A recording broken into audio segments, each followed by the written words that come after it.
ചെന്നൈയിൽ 1.5 വയസ്സുകാരനെ കഴുത്തറുത്ത് കൊലപ്പെടുത്തിയ ശേഷം അമ്മ ആത്മഹത്യയ്ക്ക് ശ്രമിച്ചു. കീഴ്പ്പാക്കം സ്വദേശി ദിവ്യയാണ് ആത്മഹത്യയ്ക്ക് ശ്രമിച്ചത്. മുഹമ്മദ് റഹീസ് വിശദാംശങ്ങളുമായി ഇപ്പോൾ ചെന്നൈയിൽ നിന്ന് ചേരുന്നുണ്ട്. മുഹമ്മദ് റഹീസ്, എന്തൊക്കെയാണ് വിവരങ്ങൾ? ഉന്മേഷ്, ദിവ്യ കീഴ്പ്പാക്കം സ്വദേശിയാണ്.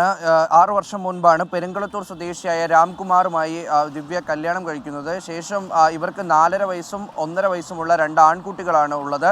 കഴിഞ്ഞ 6 മാസമായി ഇവർ തമ്മിൽ ചില പ്രശ്നങ്ങൾ ഉണ്ടായിരുന്നു. കുടുംബ പ്രശ്നം വഷളായതിനെ തുടർന്ന് ദിവ്യ കുറച്ചു നാളായി തൻ്റെ വീട്ടിലാണ് താമസിക്കുന്നത്. കഴിഞ്ഞ 6 മാസമായി ദിവ്യ വീട്ടിലുണ്ട്.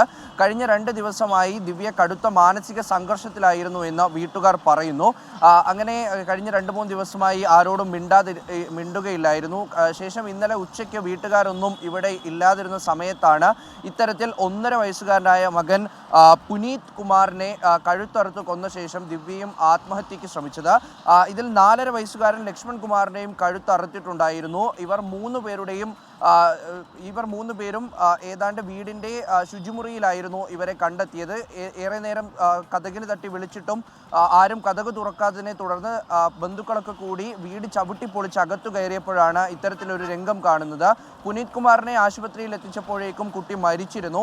ശേഷം ഈ 4.5 വയസ്സുകാരനായിട്ടുള്ള മകനും ദിവ്യയും ഇപ്പോൾ ആശുപത്രിയിൽ ചികിത്സയിലാണ്. ഇതിൽ ദിവ്യയുടെ നില അതീവ ഗുരുതരമായി തുടരുകയാണ്. എന്തായാലും ഈ കുടുംബ പ്രശ്നം 2 ദിവസം വലിയ വഷളായിരുന്നു. ഇതിൽ ദിവ്യയുടെ ഭർത്താവ് രാംകുമാർ ഏതെങ്കിലും തരത്തിൽ ഇടപെട്ടിട്ടുണ്ടോ, അദ്ദേഹം കഴിഞ്ഞ ദിവസങ്ങളിൽ ദിവ്യയെ വിളിച്ചിട്ടുണ്ടോ, സംസാരിച്ചിട്ടുണ്ടോ എന്നതിനെയൊക്കെ സംബന്ധിച്ചാണ് ഇപ്പോൾ പോലീസ് അന്വേഷണം പുരോഗമിക്കുന്നത്. ഉന്മേഷ്, മുഹമ്മദ് റഹീസാണ് ചെന്നൈയിൽ നിന്ന് വിവരങ്ങൾ നൽകിയത്.